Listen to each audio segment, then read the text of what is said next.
안녕하세요. 저는 미안함과 후회 속에서 살아가고 있는 50대 여자입니다. 반백이 조금 넘는 세월을 살아오는 동안 제겐 고달픈 일이 참 많았는데요. 제가 어릴 적 신기가 좀 있으셨다던 동네 할머니께서 제게 팔자가 세다는 말을 하셨었거든요. 그런 할머니 말씀대로 제 인생이 쉽지 않았던 걸 보면 드센 팔자라는 게 정말 있긴 있나 보더라고요. 물론 그런 세월 속엔 분명 눈부셨던 나날도 가슴 벅찼던 행복한 시간도 존재했습니다. 그리고 전 제게 그런 선물 같은 순간을 선물해 준 사람을 너무 허무하게 잃어버렸어요. 그 후에 가득했던 일과 제가 살아온 나날에 대한 이야기를 지금부터 조심스레 꺼내보려고 합니다. 전한 시골 마을의 가난한 집에서 태어났습니다. 아빤 남의 땅에서 농사를 지으며 소위 전빵이라고 불리던 구멍가게를 함께 운영하셨고, 엄마는 읍내 식당에서 허드렛 일을 일하며 저와 오빠를 키워주셨죠. 두 분은 팍팍한 삶 때문에 늘 엄하고 냉정하셨지만 마음만큼은 자식들에 대한 사랑으로 가득하시다는 걸 알고 있었어요. 여보, 미안해. 평생 고생만 시키다가 보내서 내가 정말 미안해. 다음엔 나 같은 무능한 남편 만나지 마. 그렇게 힘겹게 자라던 어느 날, 전 엄마를 잃고 말았습니다. 읍내 식당 일을 마치고 돌아오시던 길에 엄만 짐을 머리에 이고 논두렁을 걷다가 그만 발을 헛디디셨다고 해요. 그 순간 짐을 붙잡은 채 땅을 짚지 못해 그대로 머리를 부딪히셨다더군요. 그 좁은 도랑가에서 엄만 그대로 의식을 잃으신 거예요. 그리고 동네 아저씨 한 분이 그런 엄마를 뒤늦게 발견하셨을 땐 이미 엄만 이 세상 분이 아니셨다고 하더라고요. 그 뒤 아빤 힘들게 저와 오빠를 혼자 키워주셨답니다. 전 그런 아빠를 도와 오빠의 대학 학비를 벌기 위해 고등학교를 졸업하자마자 경기도로 상경해 공장에 취업했죠. 이후 회사원이 된 오빤 20대 후반엔 착한 새언니와 결혼도 했습니다. 그때부터 오빠는 아빠를 모시고 살기 시작했고, 이후 전 주변의 소개로 맞선을 봐서 직장인이던 남편과 결혼을 했어요. 그리고 제가 결혼할 때 오빠 아빤 생각지도 못한 지원을 해주더라고요. 민정아, 내가 언젠간 너한테 고마웠던 거 꼭 갚는다고 했지? 너 결혼할 때 주려고 네 새언니랑 상해서 돈을 좀 모아놨었어. 뭐 많진 않지만 혼수에 보태.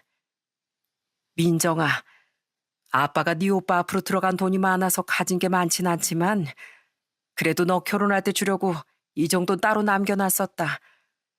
늘 미안하기만 했던 내 딸. 결혼해선 꼭 행복하게 살거라. 그런 가족들의 지원에 전 어렵지 않게 결혼 생활을 시작할 수 있었답니다. 신혼집으로 쓸 전셋집은 남편이 마련해 왔으니까요.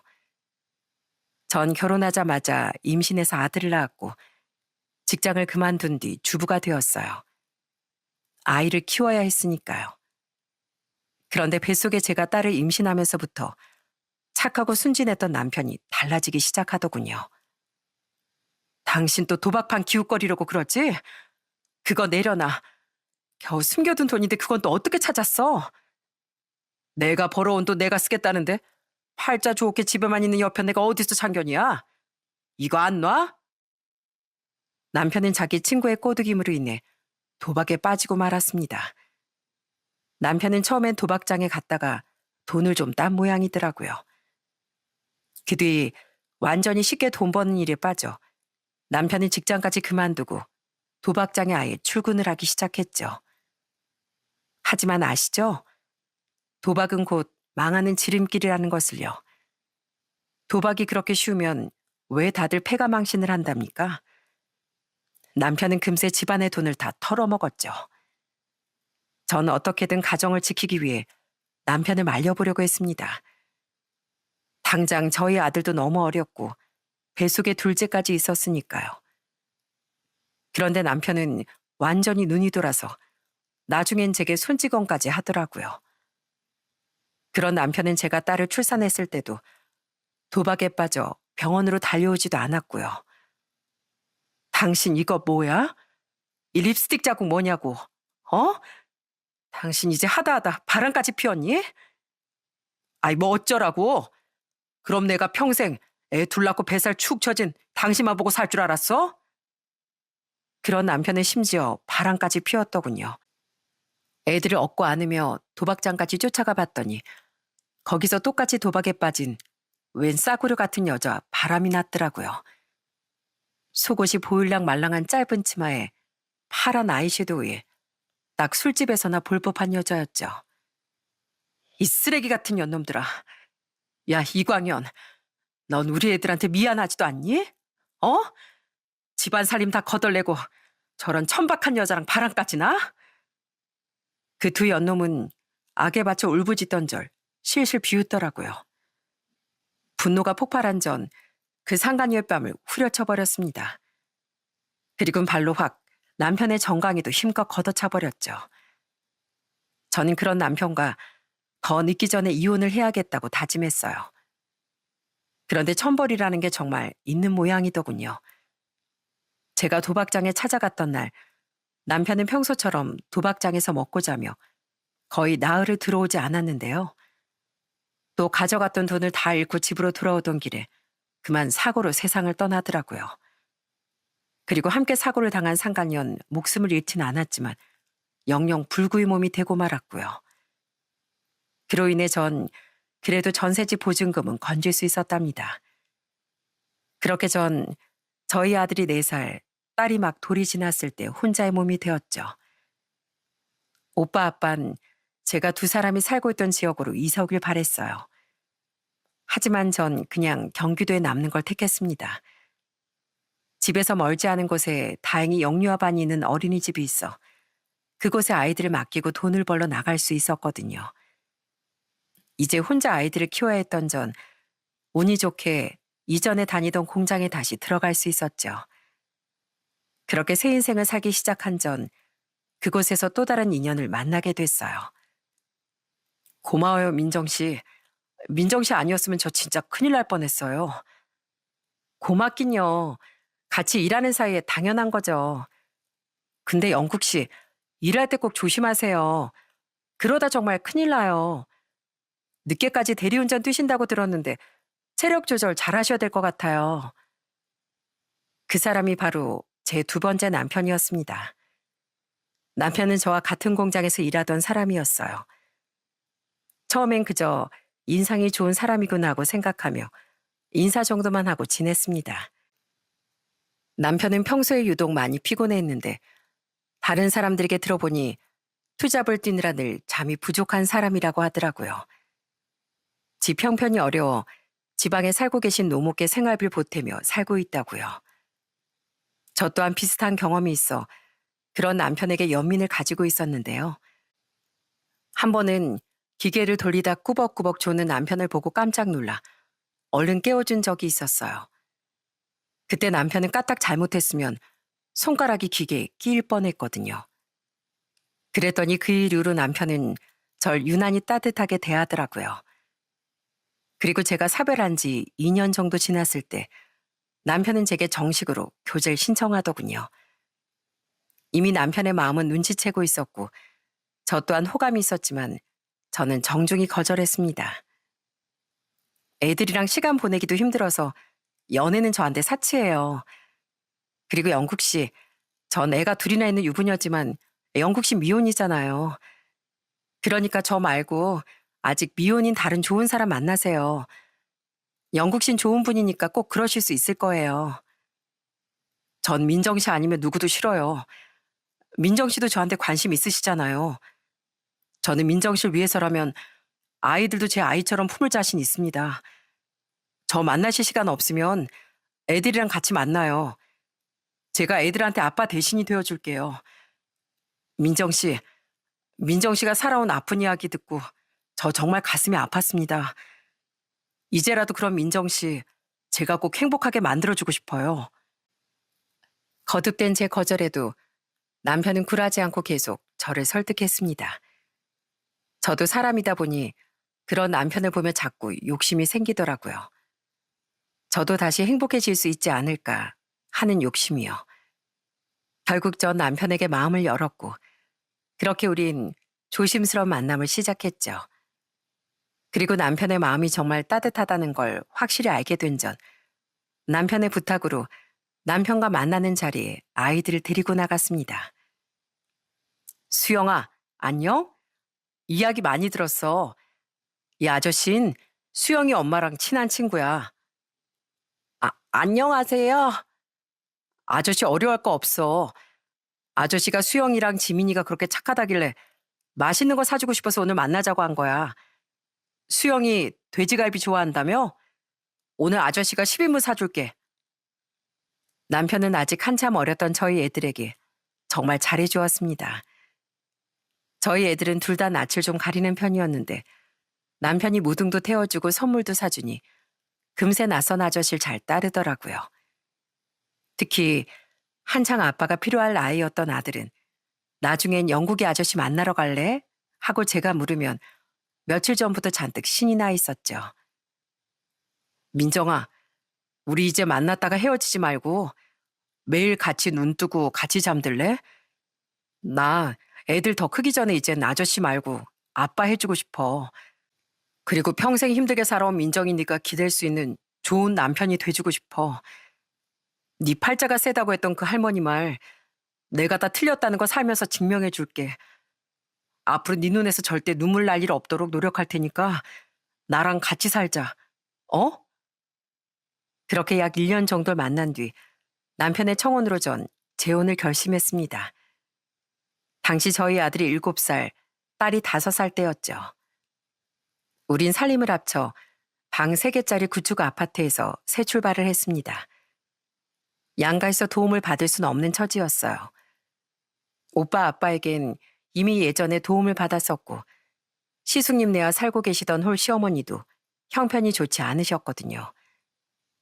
시어머니는 작은 떡집을 운영하고 계셨는데 자영업을 하다 망한 시숙님을 돕느라 얼마 있지도 않던 노후 자금을 많이 쓰신 상태였죠. 우리 형이 진짜 성실한 사람인데 운이 잘 안 따라줬던 거야. 지금은 다행히 형수님이랑 같이 직장 다니면서 가게 망할 때 생긴 빚은 다 갚았대. 근데 예전엔 빚에 허덕이느라 힘들어해서 나도 투잡 뛰면서 형이랑 어머니한테 생활비라도 보태줬던 거야. 형이랑 형수님이 그렇게 힘든 상황에서 어머니까지 모시고 있으니까 내가 그 정도는 좀 도와줘야 할 것 같아서. 이야기를 들어보니 남편이 경기도로 상경에 자리를 잡을 때 시숙님이 많은 도움을 줬었다고 합니다. 남편에게 시숙님은 일찍 돌아가신 시아버지 대신이었다고 하더라고요. 남편은 형에게 과거진 신세를 갚느라 한동안 투잡을 뛰었던 거죠. 그렇게 결혼한 후 남편은 공장을 그만두고 횟집에서 일하기 시작했습니다. 하도 회를 좋아하다 보니 남편은 언젠가부터 횟집을 차리고 싶은 꿈을 꾸었다고 하더라고요. 그래서 남편은 일을 배우기 위해 이직을 했던 거예요. 그런 남편과 전 결혼하자마자 임신해 막내딸도 하나 낳으며 행복한 결혼 생활을 해나갔습니다. 형님, 장인어른 잘 지내셨어요? 아이고, 우리 김서방 왔는가? 근데 빈손으로 오랬더니 손에 뭘 또 그렇게 한가득 들고 왔어? 수산시장 좀 다녀왔어요. 또 이 사이가 횟집 주방 직원 아닙니까? 그동안 배운 기술을 직접 회도 떠드리고 매운탕에 스키다시도 만들어 드리려고 잔뜩 장봐왔죠. 그런 남편은 저에겐 최고의 남편이 아이들에겐 최고의 아빠가 되어주었고 저희 아빠 오빠에게도 정말 좋은 사이가 되어주더라고요. 남편은 아빠의 배로 오빠네 갈 때마다 절대 빈손으로 가는 법이 없었습니다. 게다가 배운 음식 솜씨를 뽐내며 친정 식구들에게 직접 회도 떠주었죠. 친정 식구들은 그런 남편을 정말 좋아했어요. 장인어른, 주무실 때 이거 무릎에 올려두고 주무세요. 따뜻하게 데워서요. 이렇게 잘 때마다 찜질해주면 무릎에 좋대요. 저희 아빠는 갈수록 무릎 통증에 시달리셨는데요. 남편은 그런 아빠를 위해 좋다는 찜질팩이나 찜질기는 다 사다 드렸습니다. 또 한 번은 그렇게 좋아하는 등산을 이젠 하기 힘들어하는 아빠를 위해 제주도에 가족여행을 갔을 땐 직접 아빠를 얻고 제주도 오름에 오른 적도 있었어요. 아이고, 김서방, 자네 허리 나가네. 난 괜찮다니까. 자네만 우리 민정이랑 애들이랑 올라갔다 와. 에이, 여기 왜 풍경이 그렇게 멋지대요. 제가 막 설악산, 관악산 같은 데까지 오르지 못해도 이런 얕은 오름 정도는 모시고 갈 수 있어요. 어차피 차로 중간까지 올라오기도 했잖아요. 자, 얼른요. 나중에 제가 나이 들면 어차피 업어드리고 싶어도 못합니다. 남편은 차로 중간까지 올라간 뒤 남은 길이 가파르다며 앞발 등에 업더라고요. 정상까지는 아니더라도 남편은 숨을 가쁘게 고르며 한참을 오름길에 올랐습니다. 중간중간 앞발 내리고 많이 쉬어가긴 했지만 그 정성에 숨이 막히도록 뭉클하더라고요. 그러게 저희 아빠에게 잘해주던 남편처럼 저도 시어머니께 정말 잘하고 싶었습니다. 하지만 처음엔 많이 어렵더라고요. 시어머니가 처음엔 절 정말 싫어하셨거든요. 처음 시숙님네로 인사를 갔던 날 시어머니는 피눈물을 흘리며 절 반대하셨죠. 네가 뭐가 아셔서 저딴 걸 데려와? 네가 얼마나 착하고 성실한 앤데 어디서 애가 둘이나 딸린 여자를 데려오냐고. 하지만 전 그런 시어머니의 마음을 충분히 이해했습니다. 시어머니는 결국 남편의 고집을 꺾지 못하고 절 받아주셨지만 그래도 늘 저에게 냉랭하셨어요. 다행히 시숙님과 형님은 그런 절 안쓰러워하며 가족으로 대해주셨고요. 그랬기에 전 용기를 내어 시댁에 자주 찾아가 시어머니께 잘하려고 노력했어요. 저 어머님, 이거 기초 화장품인데요. 이번에 새로 나온 건데 주름에 그렇게 좋대요.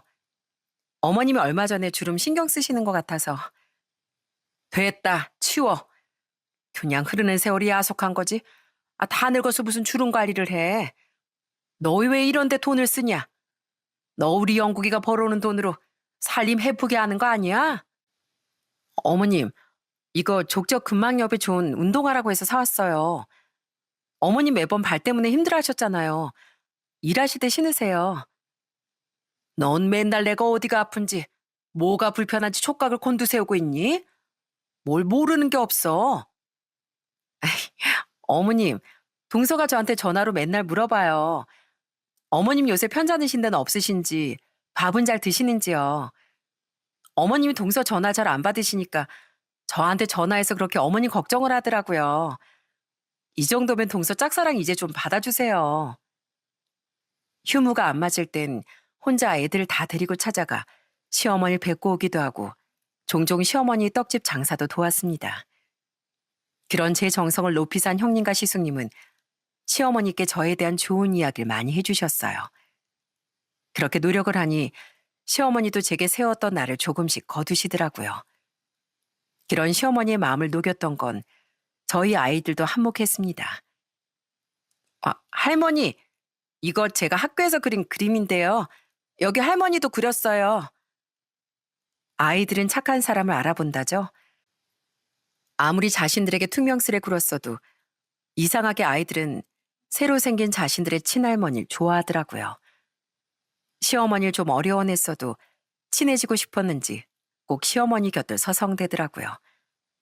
아이들을 원래 좋아하셨다는 시어머니는 그런 저희 애들을 끝까지 외면하지 못하고 결국 마음을 여셨고요. 게다가 남편과 제 사이에서 태어난 막내딸을 저희 애들이 너무 예뻐하자 이런 말도 하시더군요.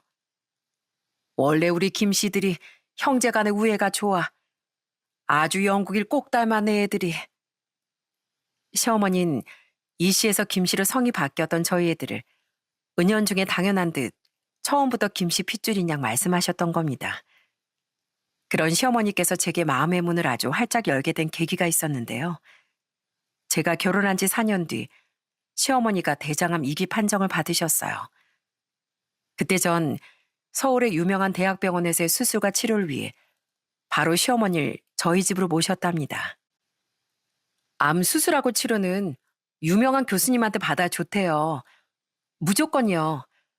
그러니까 항암치료 다 받으실 때까진 여기서 지내세요, 어머님. 아예 쭉 저희 집에서 사셔도 좋고요. 전 수술 후 몇 달간 통원으로 항암치료를 받던 시어머니를 아주 지극정성으로 모셨습니다.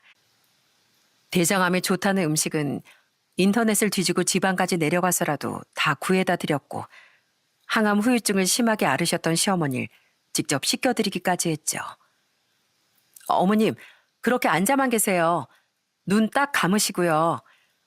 그러고 계시면 제가 머리도 다 감겨드리고 세수도 시켜드릴게요. 고맙다, 애미야. 너도 일하랴 애들 보랴 힘들 텐데. 하나도 저 안 힘들어요. 가족들 위해 일하는 것도 애들 보고 어머님 돌보는 것도 다 제가 하고 싶어서 하는 일인데 왜 힘들겠어요. 어머님, 전 다른 거 안 바래요. 그냥 건강만 해주세요. 전요, 어머님을 보면 일찍 돌아가신 저희 엄마가 생각나요. 겉으로는 엄하셨지만 속은 아주 여리고 자식들을 많이 사랑하셨던 저희 엄마요. 그래서 저 더는 엄마 잃고 싶지 않아요. 제 남편이 같은 이유로 저희 아빠를 많이 좋아하는 것처럼요. 그때 전 시어머니와 비로소 진짜 가족이 되었답니다.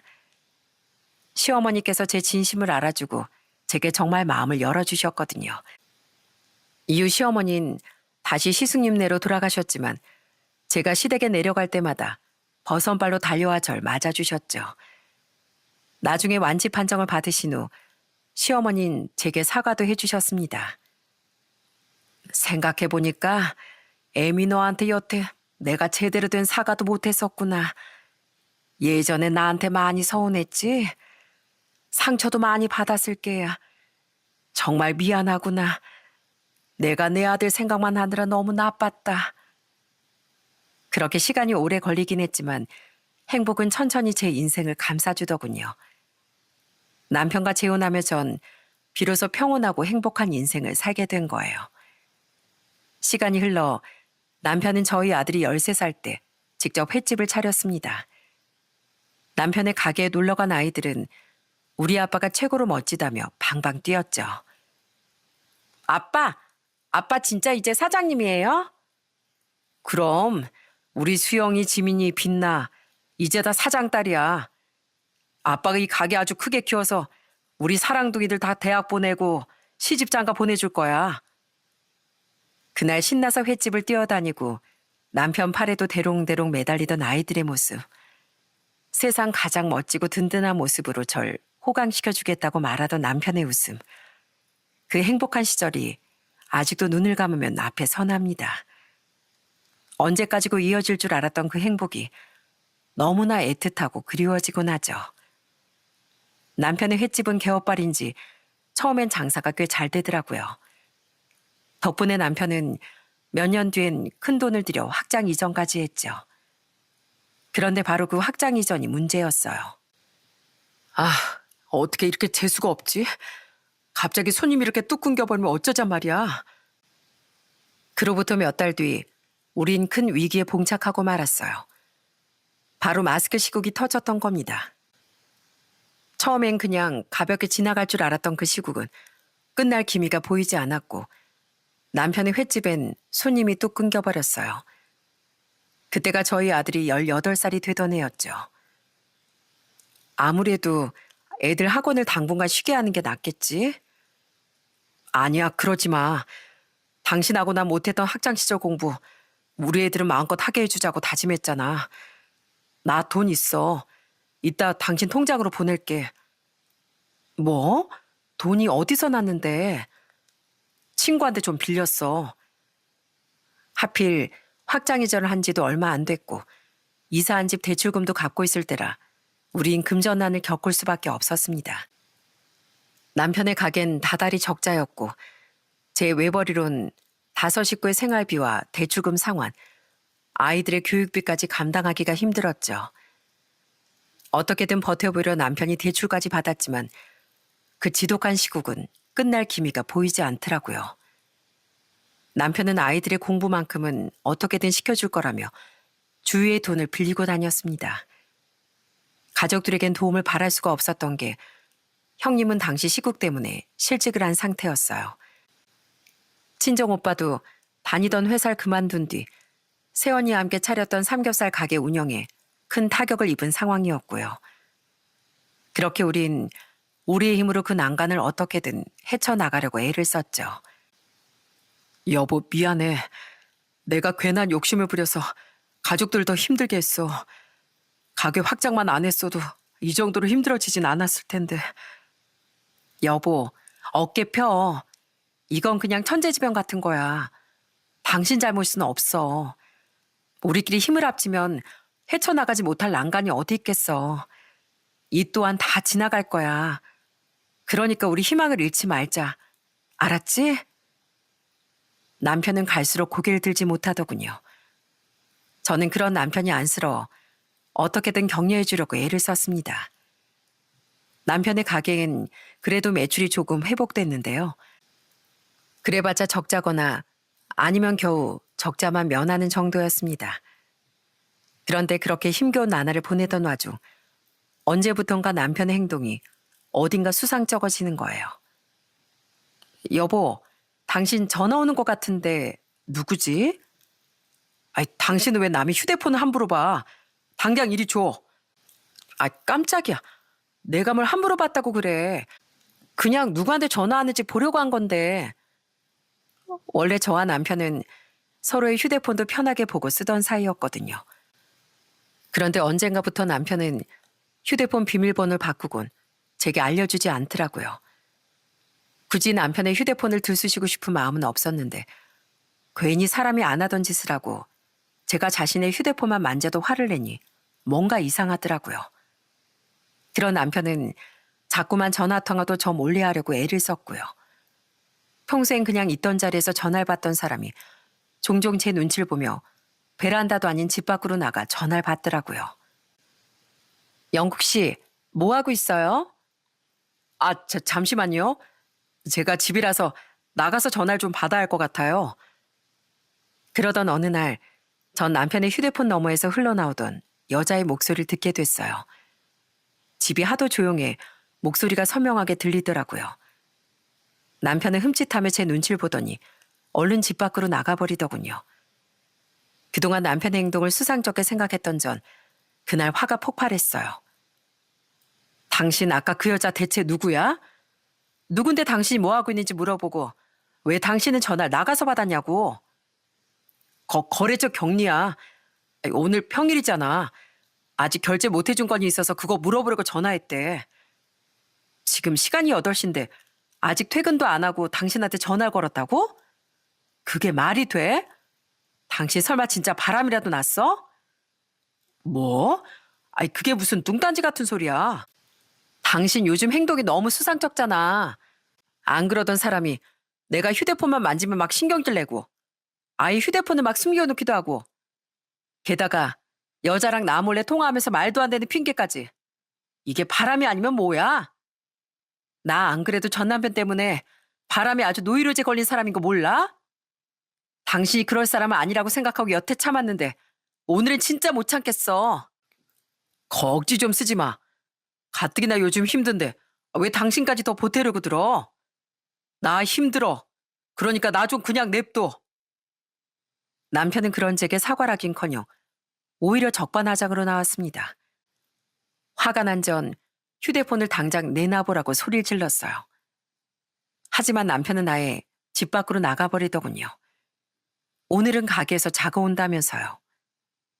너무 낯설어진 남편에게 화가 나기도 하고 답답하기도 했던 전 갈수록 속이 까맣게 타들어갔습니다.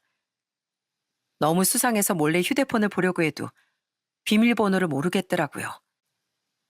심지어 차 블랙박스까지 뒤져봤지만 아무것도 발견할 수 없었죠.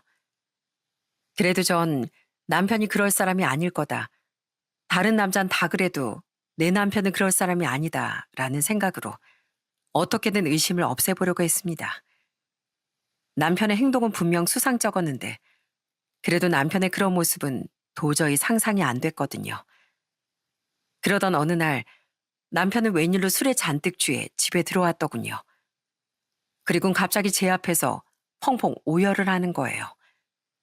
깜짝 놀랐던 전 남편의 말을 듣곤 거의 뒤로 넘어갈 뻔했습니다. 여보, 나 어떡하지? 우리 집 어떡해? 왜 그래? 무슨 일인데? 나 췌장암이래. 그것도 3기래. 지금 형편도 이렇게 어려운데 내 치료비까지 어떻게 다 감당해? 요즘 겨우 횟집 매출도 조금씩이나마 나아지고 있는데 내 벌이까지 없어지면 애들 공부는 어떡하냐고. 뭐, 췌장암? 남편은 저 몰래 받아본 병원 검사에서 췌장암 판정을 받았던 거예요. 그동안 전조 증상을 느꼈던 남편은 제게 부담 주고 싶지 않아 증상들을 숨겼었다더군요. 형편이 형편이었으니 병원비조차 아끼고 싶었던 거죠.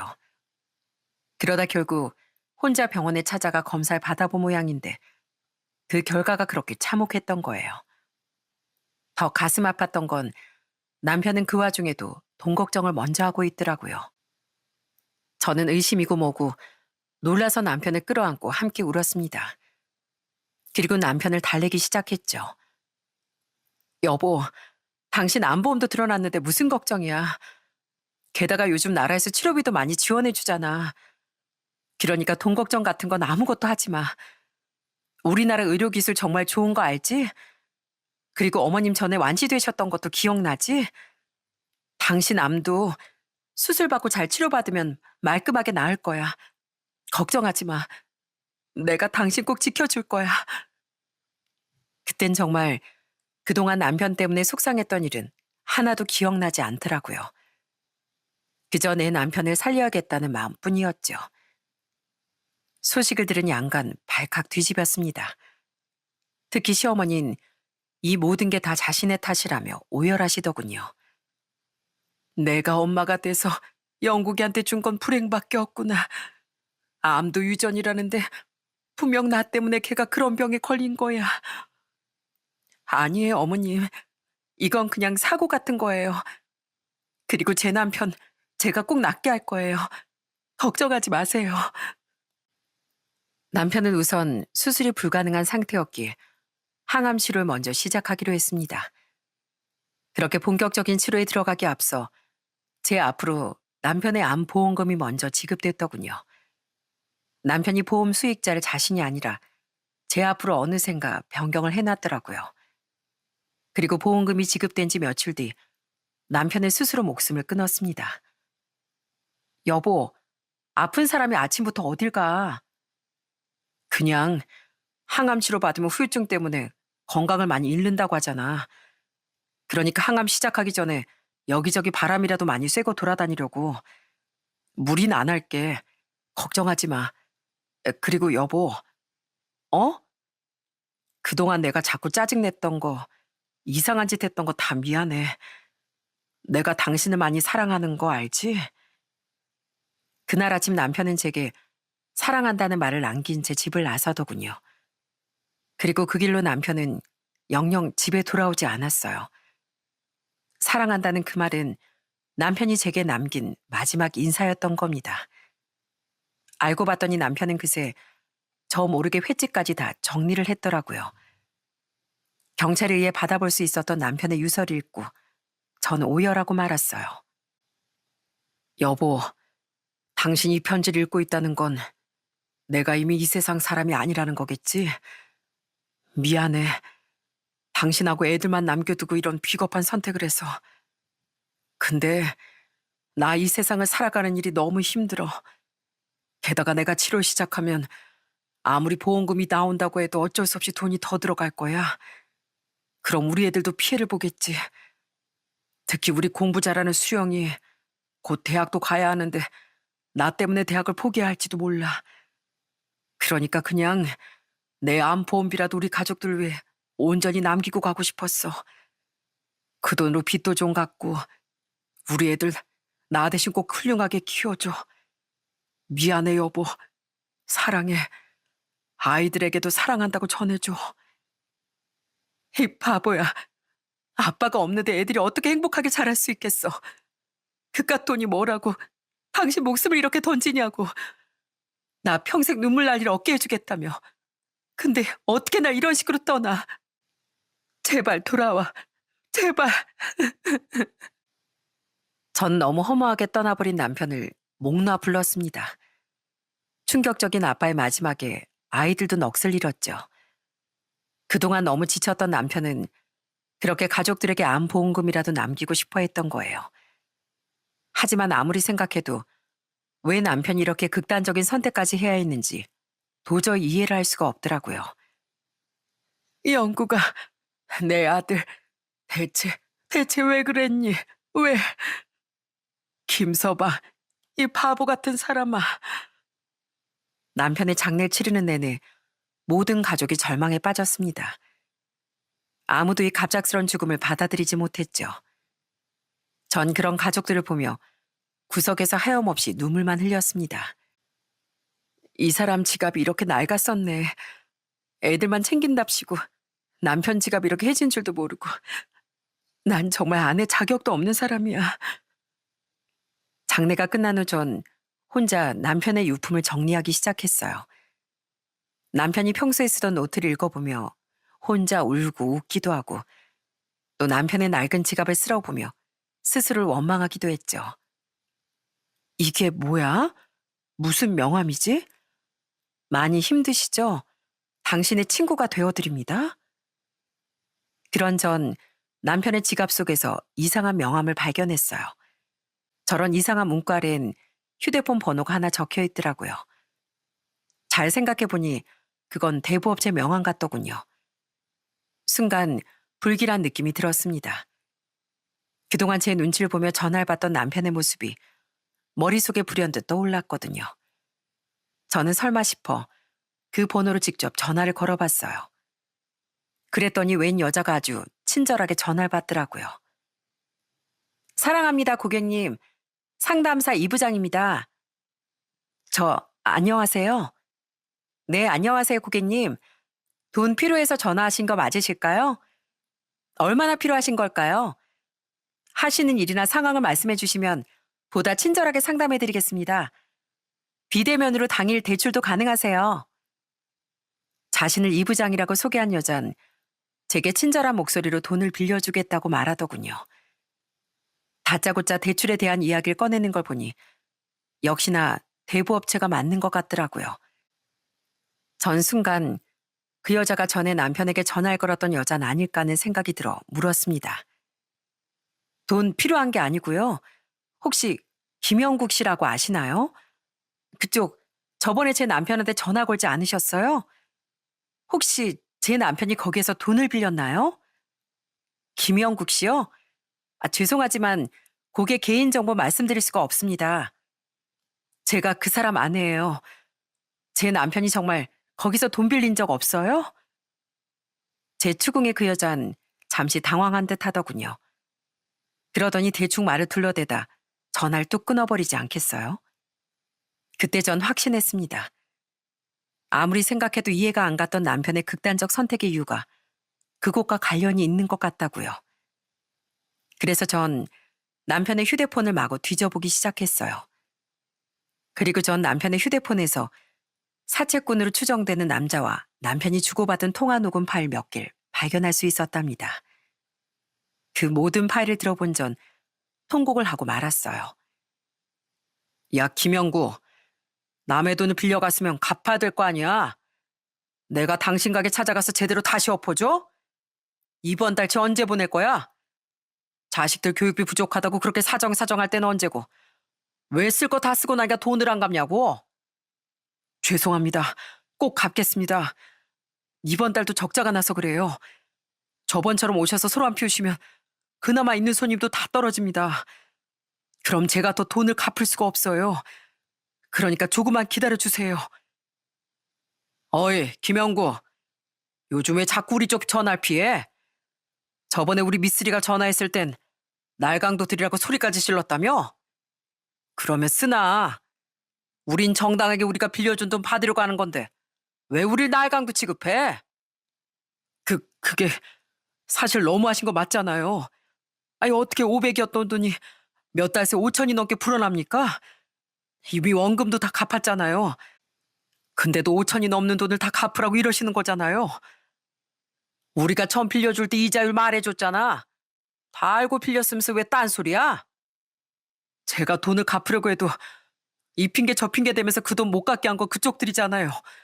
그래서 이자가 불어난 거잖아요. 그거야 당신 사정이고 우린 계약서대로 이자를 받는 것뿐이야. 좋은 말 할 돈 안 갚으면 확 당신 자식들 학교까지 찾아갈 거야. 당신 아들 그렇게 모범생이라며? 어디 내가 학교 찾아가서 아들내미 망신 한번 줘? 어? 나 당신 애들 이름 다 알아. 다니는 학교도 다. 제발 그러지 말아주세요. 가족은 제발 건들지 말아주세요. 부탁입니다. 갚을게요. 갚으면 되잖아요. 야, 김영국이. 너 또 이번 달치 돈 안 보냈더라? 우리가 웃음냐? 어? 네 아내 다니는 공장 찾아가서 내가 깽판 한번 쳐볼까? 죄송합니다. 조금만 더 기다려주세요. 이렇게 밀릴수록 이자도 더 불어나는 거야. 명심해. 우리 아주 무서운 사람들인 것도 잊지 말고. 만약에 신고라도 해봐. 우리가 무슨 짓을 해서건 네 가족도 가만 안 둘 테니까. 남편은 정말 사채를 쓴 게 맞더군요. 그리고 남편은 그런 벌레만도 못한 것들에게 겁박을 당하고 있었던 거예요. 남편은 그들이 가족을 약점 잡아 위협하자 그들에게 계속 끌려다닌 것 같더라고요. 남편은 바람이 났던 게 아니라 저 몰래 사채꾼들의 전화를 받느라 그런 의심스러운 행동을 했던 겁니다. 남편의 휴대폰엔 그렇게 사채꾼인 것 같은 남자뿐 아니라 조금 전 저와 통화했던 그 여자와의 통화 내용도 녹음되어 있었죠. 내용은 똑같이 돈을 독촉하는 내용이었어요.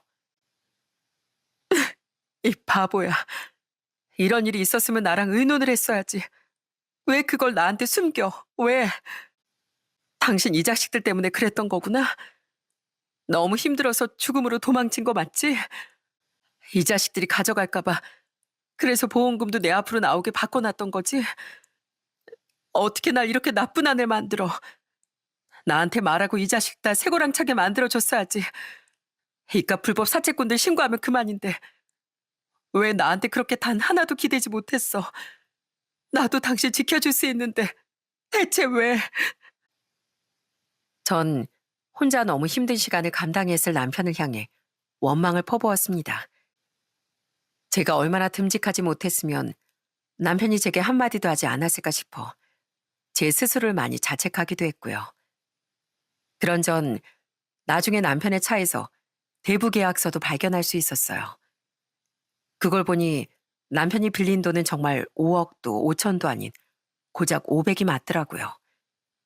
그리고 통장 내역을 확인해 보니 남편이 이미 원금은 다 갚고도 남은 상태였지만 계속 그들에게 순순히 돈을 갚고 있었던 겁니다. 남편은 그들이 가족에게 해코지라도 할까봐 두려웠던 거예요. 저 불법 사채업자들 신고하러 왔는데요. 제발 그놈들 꼭 붙잡아서 제값 치르게 만들어주세요. 그놈들이 글쎄 제 남편을 죽게 만들었어요. 저는 피눈물을 삼키며 모든 증거를 들고 경찰서로 가 그들을 모두 신고했습니다. 그리고는 그들을 일망타진하기 위해 직접 남편을 계속 위협했던 그 남자에게 전화를 걸었어요. 남편의 휴대폰으로요.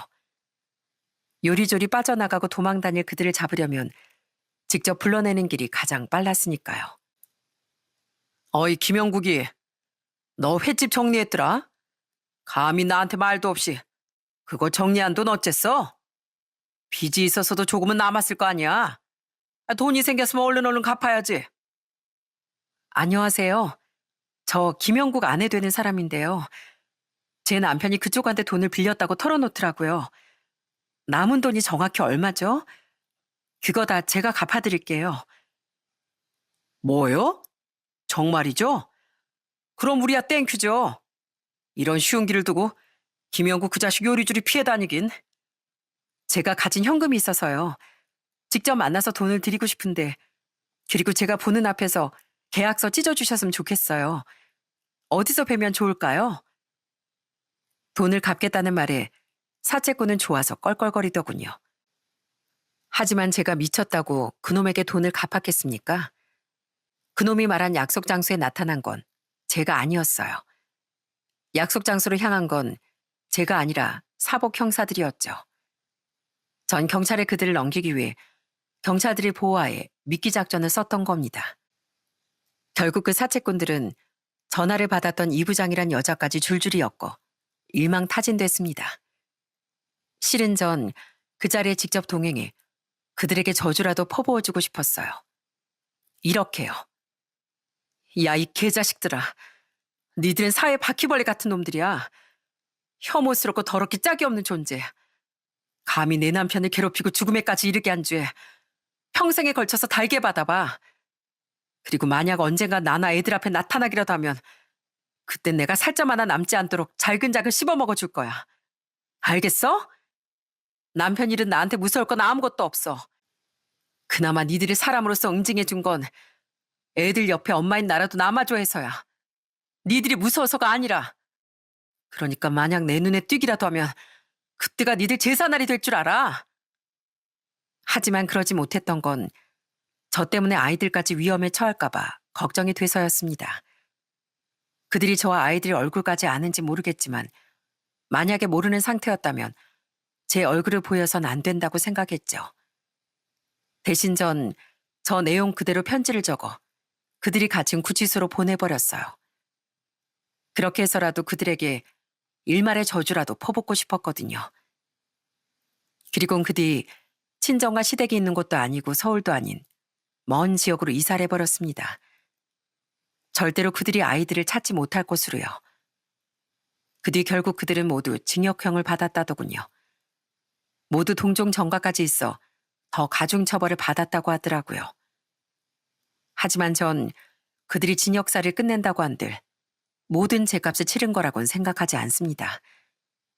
저는 평생에 걸쳐 그들을 저주할 겁니다. 제 남편이 피눈물을 흘리며 죽어간 것처럼 그들도 두려움과 고통 속에 평생 떨며 살았으면 하는 것이 제 간절한 바람이니까요. 그렇게 남편을 떠나보낸 지도 벌써 몇 년이 흘렀네요. 전 길마다 시댁에 찾아가 남편의 제사를 지내고 있는데요. 시어머니는 제사 지낼 때마다 마치 어제 일인 것처럼 서럽게 통곡하십니다. 불쌍한 내 아들.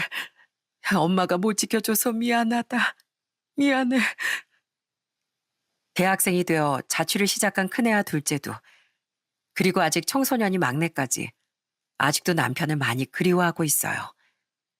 어버이날만 되면 아이들은 여전히 카네이션을 2개씩 사오곤 합니다. 하나는 제게, 또 하나는 꼭 집 거실에 놓아둔 남편 사진 앞에 두며 남편을 그리워하고 있죠. 저희 아빠는 남편을 떠나보낸 뒤 우울증까지 걸리셨었어요. 다행히 지금은 많이 좋아지셨지만 아빠는 아직도 남편을 추억하며 쓸쓸히 눈물 지으시곤 하죠. 남편을 보낸 뒤 나선 이 지역으로 이사까지 오며 실은 참 살고 싶지가 않더라고요. 그래도 전 지금 아이들을 위해 다시 힘을 내어 살고 있어요. 그리고 최근엔 작은 분식집도 열었고요. 그렇게 꿋꿋하게 살다가 문득 남편이 사무치게 그리워지는 날이 있는데요. 그럴 때면 그냥 입술을 꾹 깨문 뒤 눈을 크게 뜨고 눈물을 참아내곤 합니다. 스스로에게 이렇게 말하면서요. 윤민정, 너는 울 자격도 없어. 애들 아빠 믿어주지도 못하고 지키지도 못한 주제에 뭘 잘했다고 울어. 울지 마.